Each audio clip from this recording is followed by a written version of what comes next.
Hello everyone, Sharpedo43 once again bringing you all week 3 of the GLA now. Today we're going to be playing Dancing Joker, who is from the CNL League.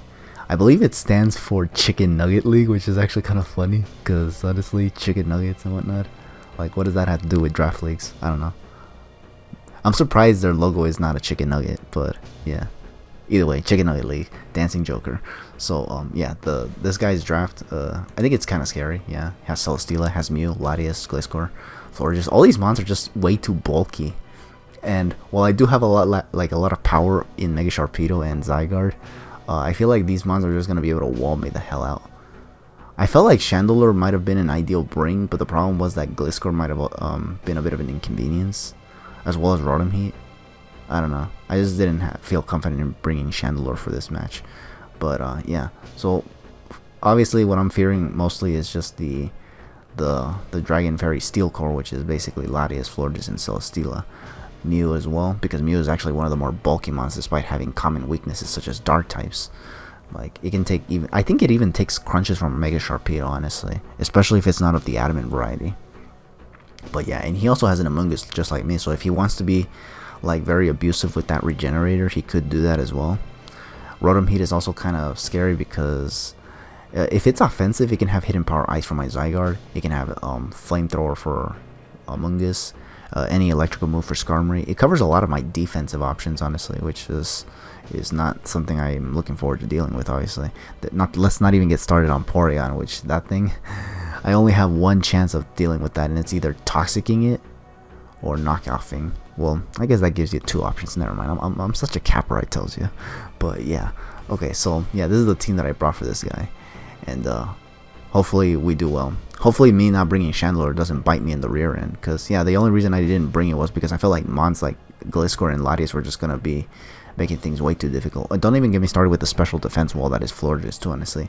Like I just didn't feel there was room to bring what's it called, Chandelure. So yeah, I mentioned Chandelure specifically because that was the mon I felt like I needed to bring because of that dang Celesteela, honestly.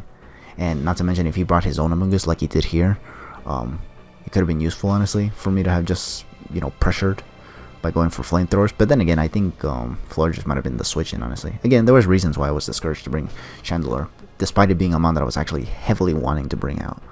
But yeah, anyways, so without any further ado, let's get into the match, shall we? So I'm going to lead off with the Electros, and he's going to lead off with the Latias. Now here, right out of the gate, I was thinking, okay, I am AV once again on this Electros because for some reason it still has been working out. I've been considering like switching up the set for once, but I just, given the preparations, it just didn't seem necessary to keep like trying to change the status quo. You know what they say, don't fix what isn't broken, honestly. But obviously in a draft league, that can always like bite you in the rear end, because remember that at the end of the day, people are still prepping for your sorry face. Anyways, so what I decided to do here was, because I was AV again, I decided to just stay in and go for knockoff.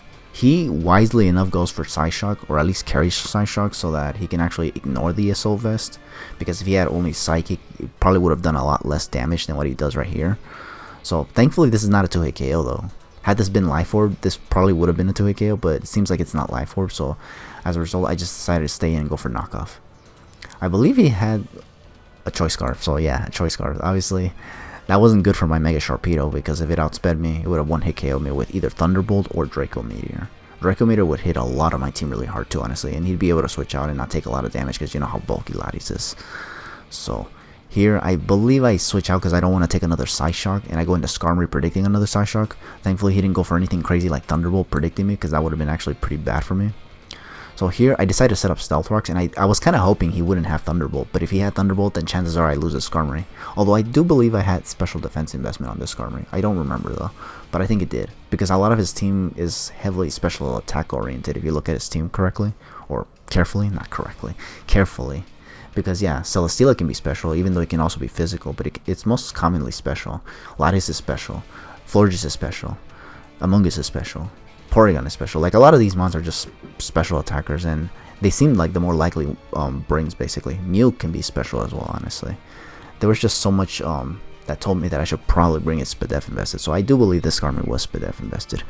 So yeah, here like I said before, I go for Stealth Rocks, and here he's actually going to reveal to me not the Thunderbolt, but the Hidden Power Fire, actually, as you can see right here. The hidden power fire thankfully doesn't do too much damage. I can still probably recover if I actually bring it in on either Florges or Glysker. So yeah, I get my rocks up, which is really good.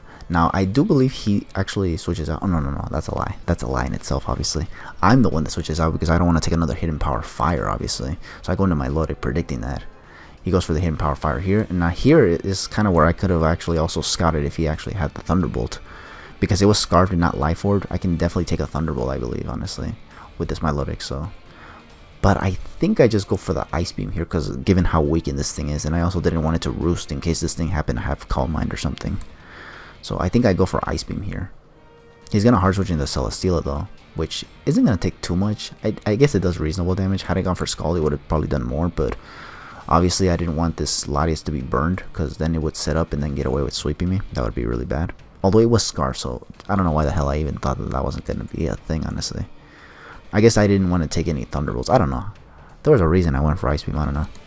But here I decided to switch it up to Scald now, obviously. And I do get the burn, which is nice, because getting a burn on this Celesteela is the best way to deal with a Celesteela, especially if it's of the Leech Seed variety, because it'll negate at least the leftovers. And if I switch out, he's only going to get leftovers recovery. Not even. I'm a liar. Because again, it's burned, so it negates the leftovers. Jeez, I don't know why the hell I say it.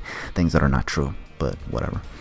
Anyway, so here, I obviously I keep taking more damage. I don't know if I stay in. I don't think I stay in. Yeah, obviously not. I go into Amoonguss to see if this thing has like Giga Drain as well, because I think these things do get Giga Drain as well. And I don't want either that or Grass Knot, which I don't want my Milotic to take damage from a Grass Knot, honestly. So I hard switch into Amoonguss for that. Amoonguss felt like the best switch in if this thing doesn't have Air Slash or Flamethrower. So I switched it in, and I don't remember if I went for Spore here. I don't think I did, but I went for something here. Oh, I think it was the hidden power Ice I went for here, just in case he decided to bring in the Latias. And if he stayed in, it would have done decent damage nonetheless.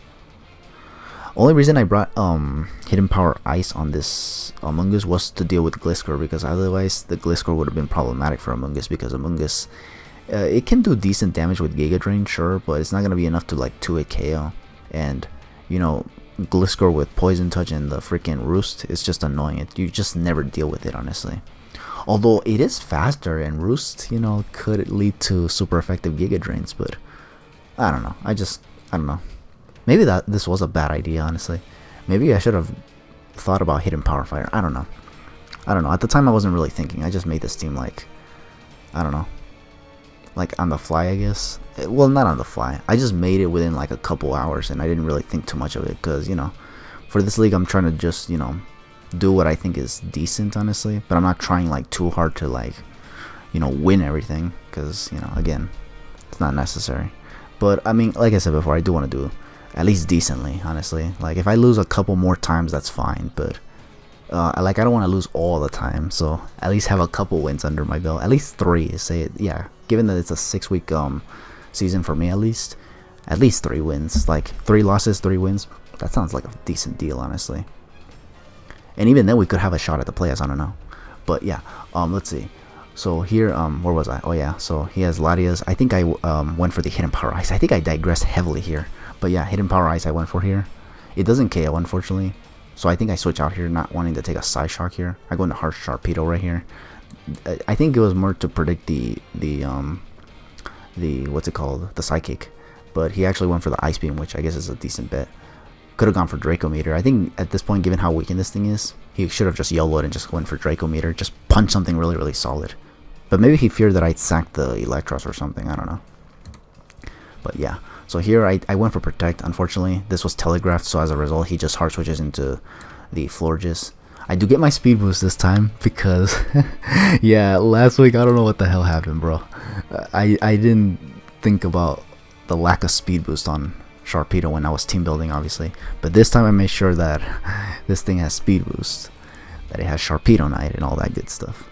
So now, here, chances are he goes for the Moonblast, obviously, but the goal with the Sharpedo is just to punch holes through his team, and if punching a huge hole on this Florges happens, then this trade-off is worth it, I'd say. So yeah, I'm just gonna stay in and just go for the Poison Jab. This was supposed to be Poison Fang, by the way. I don't know why Showdown gave me Poison Jab, but it was supposed to be Poison Fang. I don't know. Showdown doing its shenanigans again, and God, is it annoying.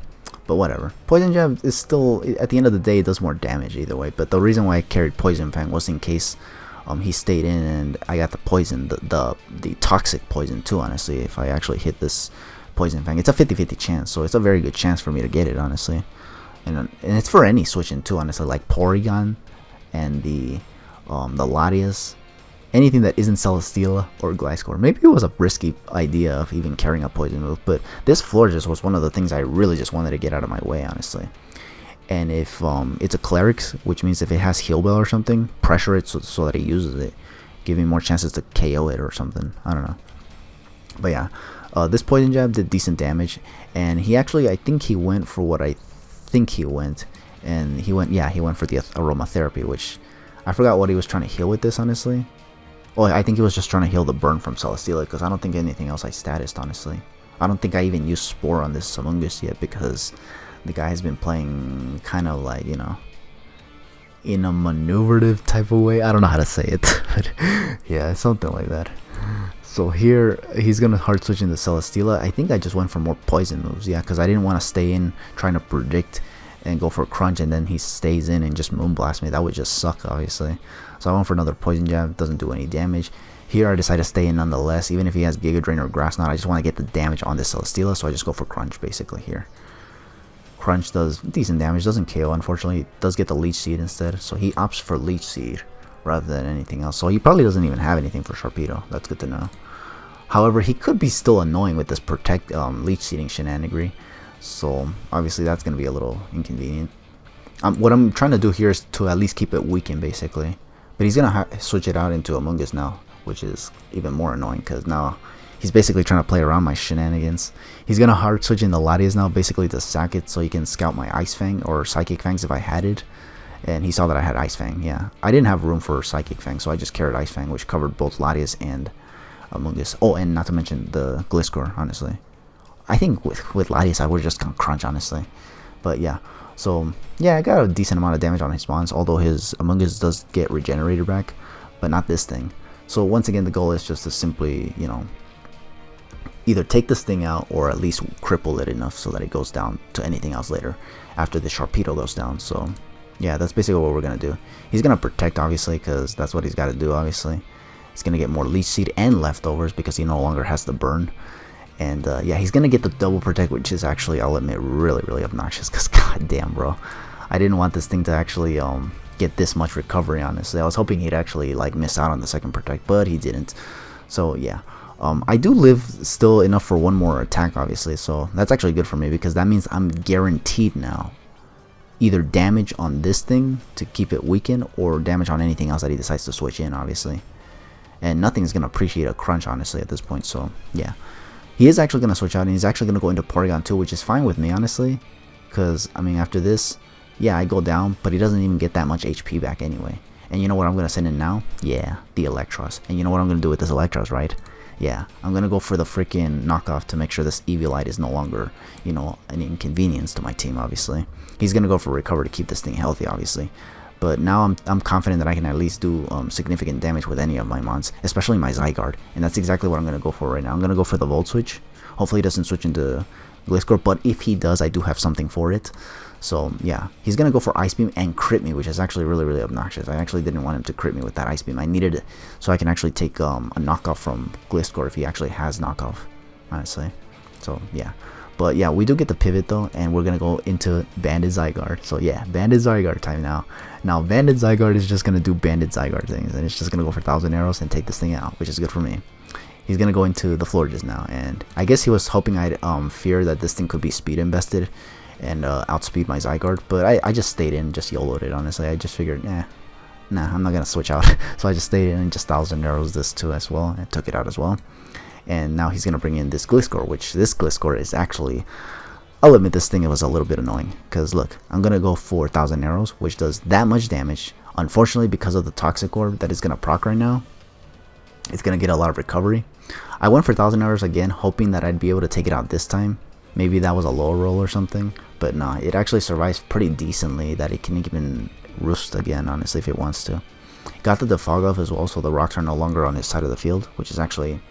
it's not that bad, honestly, since Everything that he has on his team can kind of recover it off easily, honestly, with the exception of Celesteela, unless it Leech Seeds recovers. But I mean, how likely is that now that it's been crippled a bit? Actually, it actually got a decent amount of HP and then switched out now. I don't know then. I felt like some way we could get around the Celesteela, honestly, though, since he didn't have much for my Milotic, it seemed, or even Sharpedo, honestly. So yeah, but I believe here we just go for like a couple of 1,000 arrows. What happened was that here I was actually debating on whether or not I should keep going for 1,000 arrows and hope for a crit or something. But seeing how he got Stealth Rocks up, it was kind of starting to make me wonder that maybe this is probably not a good idea, as this could give him opportunities to set anything up, honestly. And I kind of didn't want that. I think I go for the hard switch into Milotic right here. Yeah, I decided to go for Milotic. And I was actually hoping he'd go for Roost here, because I think this Milotic is actually not physically defensive, actually. It's actually more specially defensive, because once again his draft looked like more special attack oriented as opposed to physical. So even though Earthquake is not like, I don't think this is an offensive Gliscor, but despite it not being invested in any attack whatsoever, I think a Stab Earthquake is still going to do a lot to Milotic that is not invested in any defense whatsoever. So yeah, I'm actually glad he did not go for Earthquake there and he actually went for the Roost, because now this gives me room to go for the Ice Beam, which I go for right here, honestly. Although I think he's going to actually switch into Celesteela, which he does. He's not going to take any rocks damage, which is unfortunate. I don't get the freeze with this Ice Beam, which sucks. So what I'm going to do now is just stay in and go for Scald and hope to get the burn again, which I do, which is actually really, really good, because once again, I get to negate this leftovers recovery that he gets after Leech Seed, which is actually annoying. And no longer does he have the Cleric in Florges, because we took it out earlier. So yeah, that's actually really, really good. Here, I think I just switch out again. Yeah, I think I switch out again. I go into Skarmory, I think, just to try to get my rocks back up, honestly. Although he is actually going to switch out as himself as well as I switch. He's going to go into Amoonguss, which is fine with me, because now I can get the rocks up guaranteed without taking any damage whatsoever. Even if he spores me, I'd rather he spored this than any of my other mines, honestly. But he doesn't seem to have spore, because he didn't actually end up going for it. He actually just went into Gliscor again. Here he defogs, and I think I just roost to keep myself healthy, and then afterwards I go for rocks. The reason for that is just because I wanted to see if I can actually condition him to go for defog again, and I actually switch out into Milotic. Thankfully this happens exactly as I hoped. He goes for the defog and he gets my competitive up as well, honestly. I don't remember if I actually had that in mind, honestly. I think I did. Like, I don't know if I actually meant to have competitive. I think I did. I don't know. No. I don't think I had competitive in mind, honestly. I think this was an accident, honestly. I don't remember. But yeah, competitive. We're at +2 now, which is actually really, really good. And here, I think we just try to go for Ice Beam, but he's going to switch out into the Celesteela, which is already dead. This doesn't KO it, but, I mean, the burn will, honestly. Or not really, because, you know, leftovers. But it doesn't matter either way, because we're just going to go for Scald at this point, or Ice Beam. I think the reason why I went for Ice Beam there as opposed to Scald was probably because he could switch in the Amoonguss to get HP back or something. I didn't want that, obviously. So I just went for Scald this time. I don't know why at the last second I decided to go for Scald, but I did anyways. I think the reason for this was just because maybe I could get the burn with this Amoonguss and guarantee that it doesn't recover very easily with Generator. Not sure how effective that is, though. I don't even have rocks up, so maybe that was a pointless move. I should have just kept going for Ice Beams. Maybe I didn't want to lose a lot of PP for Ice Beam. I don't know, honestly. That was a weird play, but I don't think it really matters that much at this point. Because, yeah, he's just going to send out this Amoonguss, and I think I'm just going to switch out into Electros again. The reason for this was because he went... I actually don't know why I went for this. I think because I wanted this to be put to sleep as opposed to anything else on my team. Even Skarmory could be useful, honestly. So I wanted this to be put to sleep if he actually was going to go for that. But he just went for Clear Smog, which didn't do too much damage, thankfully. And then here, he's going to hard switch into Gliscor, and I think I just went for the knockoff. Yeah, I wanted to knock off his Black Sludge. I wanted to go for the Hidden Power Ice there, but I kind of was afraid that he'd see that coming, and then he just stays in with the Amoonguss. I kind of didn't want that, so I just wanted to knock off. But he actually ended up switching into the Gliscor, which was actually a pretty good play on his part, because I knock off his Toxic Orb, which he doesn't need anymore because he's already toxic, honestly, and he's going to get recovered in the process. However, there was, obviously, because, you know, I don't think this guy knows how well I can prepare, or how decently I can prepare when I actually try. But, yeah, I don't think he saw the Hidden Power Ice coming here, because rather than going for knockoff, which he, I think, already shown to have, I think, I could be wrong. He could have gone for U-turn. He could have gone for literally anything. You know, that is an Earthquake. But what he's gonna do instead is actually get the rocks back up, and yeah, he's gonna get surprised with the hidden power ice, and boom, he's gone. So as a result, he's just left with this Amoonguss, and I just knock off this thing and just let him take out my Electros, because honestly, there's no reason to preserve this. Honestly, I just wanted to finish this match as quickly as possible, because given the deficit that he's at, I don't want him to like get so pissed and just run away, because you know people do that when they're at a 5-4 deficit or something. So yeah, I'm just gonna go for Brave Birds here until this thing goes down. He's gonna Gauge Ring, which does absolutely nothing, and then here he's just gonna go, or I'm gonna go for the final Brave Bird and just take out this Amoonguss, and we're gonna win week 3 4-0, which is pretty nice. I mean, we won 6-0 week 1, and we only lost 2-0 in week 2, so it's like not a big deal. So, and us winning here in 4-0 is just like, it kind of makes up for the loss that I did, that I took last week, which is actually really good, because I actually, I mean, it doesn't really matter either way, but I think the differential is really significant here as well, honestly, because I think it kind of adds up, along with the results from the other competitors, like the other members of the ICPL. So yeah, I guess the higher the differential, the better for me, obviously. Like, the better the outcome for these matches, the better, obviously. But yeah, we win week 3, which is good, obviously. So like as always, we win this match, but remember that the other members of ICPL have to win as well by a majority, so that we can actually win the week, honestly. So as always, look in the description below to see if the other matches of the other participants, to see how that goes out, or how it turns out, obviously. Put 2 and 2 together and you'll find out who actually wins, which league actually wins for the week, basically. But yeah, with all that said, thank you all for watching this match. Catch you guys next time. Take it easy. Have yourselves a damn good one.